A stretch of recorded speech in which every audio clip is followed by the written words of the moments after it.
Greetings, friends, comrades, fellow philosophers.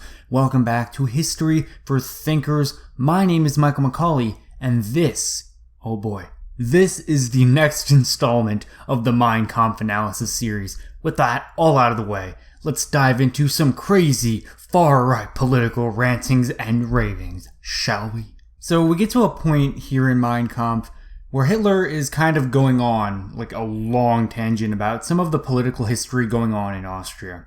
And he spends some time talking about the Christian socialists because they were actually fairly anti-Semitic. And he kind of goes on this whole long tangent of how they were just not quite anti-Semitic enough. Like, they did not hate the Jews enough. In fact, he even says here that it was a new attempt to proselytize the Jews. So, if you don't hate them enough, you're basically their comrades. Now, he actually even goes on even further along down here, and I'll read you this entire sentence here. So, Hitler writes, quote, "The movement failed to awaken a belief that here there was a problem of vital importance for the whole of humanity, and on the solution of which the destiny of the whole Gentile world depended." So, if you're not 100% sure, Gentile is just another word for non-Jew. And yeah, so basically the Jews are going to end the world. I mean, literally, the entire destiny of the whole Gentile world depended upon this, right?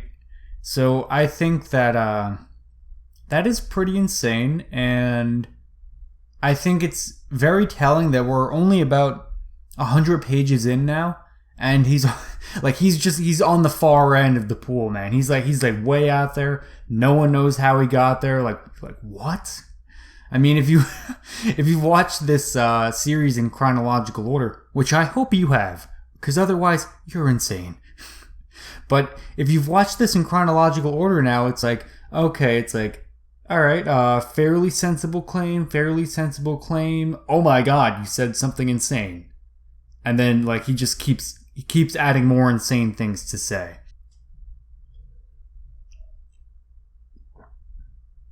And actually, this line right here just stood out to me. So Hitler says, quote, "The Jew readily adjusted himself to this form of anti-Semitism and found its continuance more profitable to him than its abolition would be."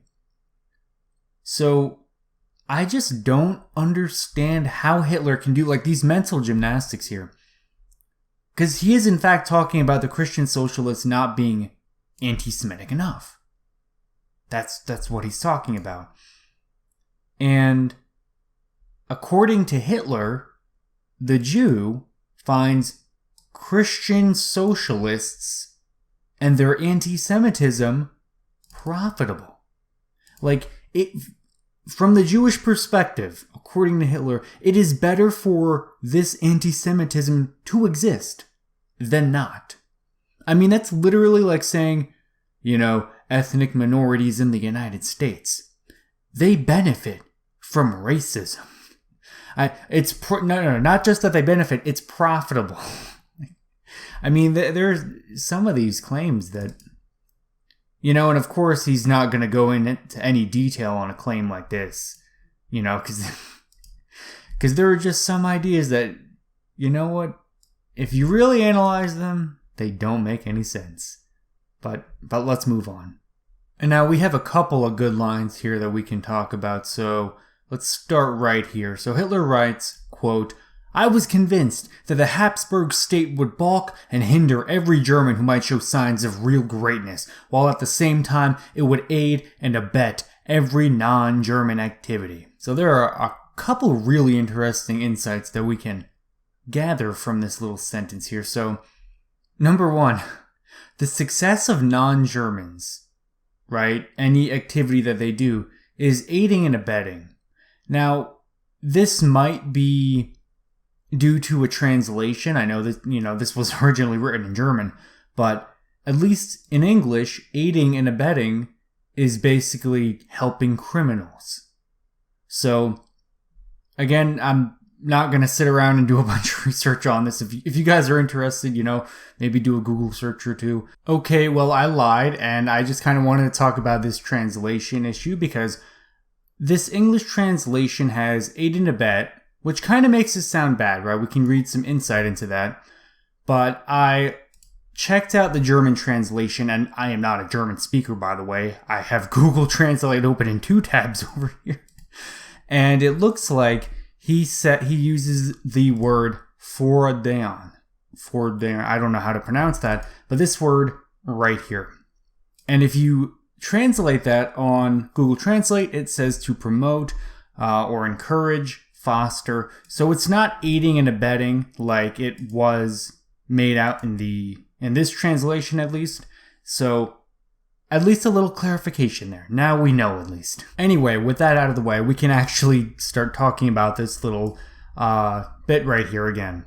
So what he's doing here is he's spinning a narrative that the Habsburg state is actively working against the German people, the entire idea of a German people being united, because of course, this comes into a lot of great narratives.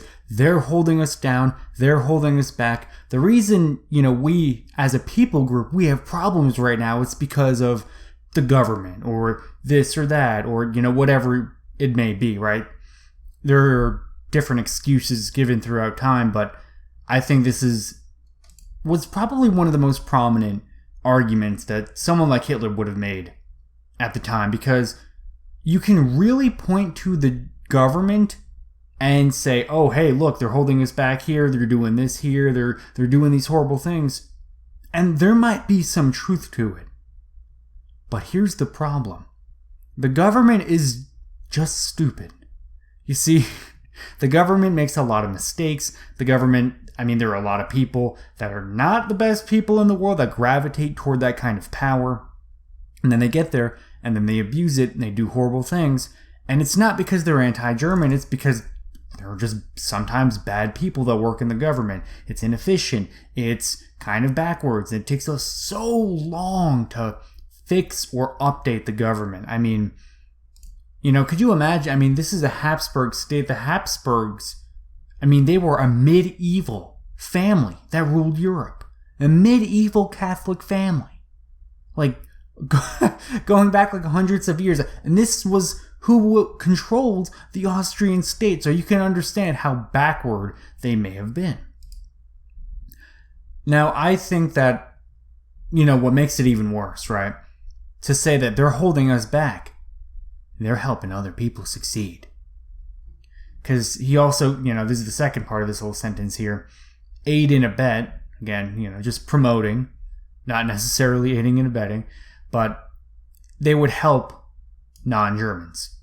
So all these different ethnicities, he actually lists out quite a few over here. Czechs, Poles, Hungarians, Ruthenians, Serbs. I don't know what a Ruthenian is. Let's Google that, shall we? A Ruthenian.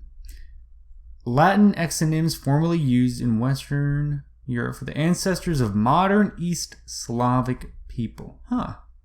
Interesting. Anyway, back to the point. So all these different ethnic groups are being promoted by the Habsburg state. Now, of course, he says, the conglomerate spectacle, it's repugnant,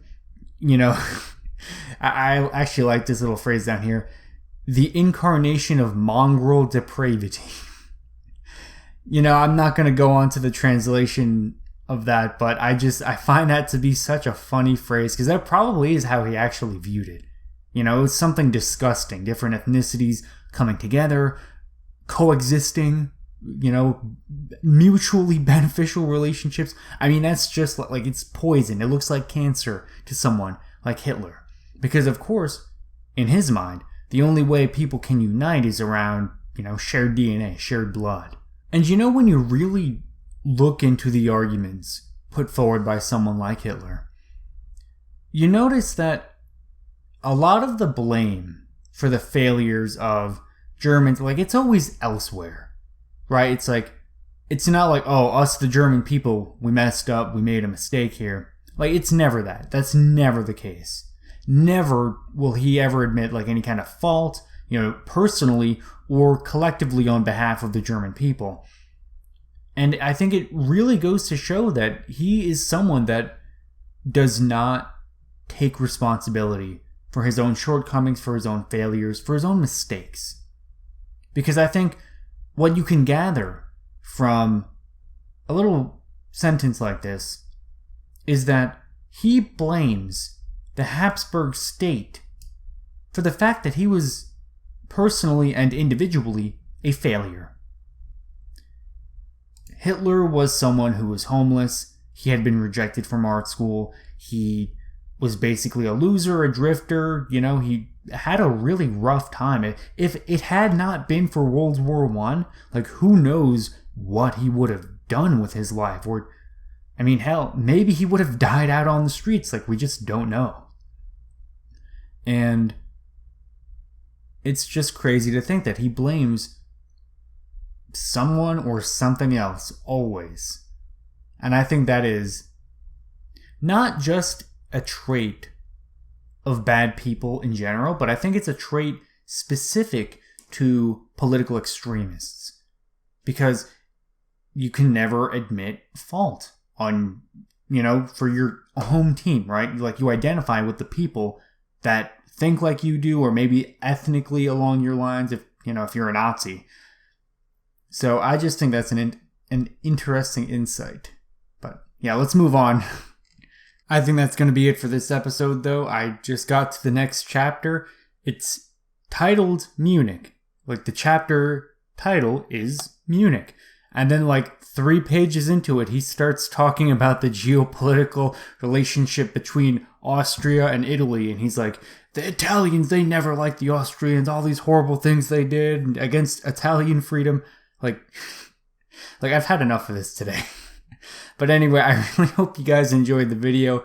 Thank you so much for listening all the way through. This has been History for Thinkers. My name is Michael McCauley, and I will see you in the next one. Peace out.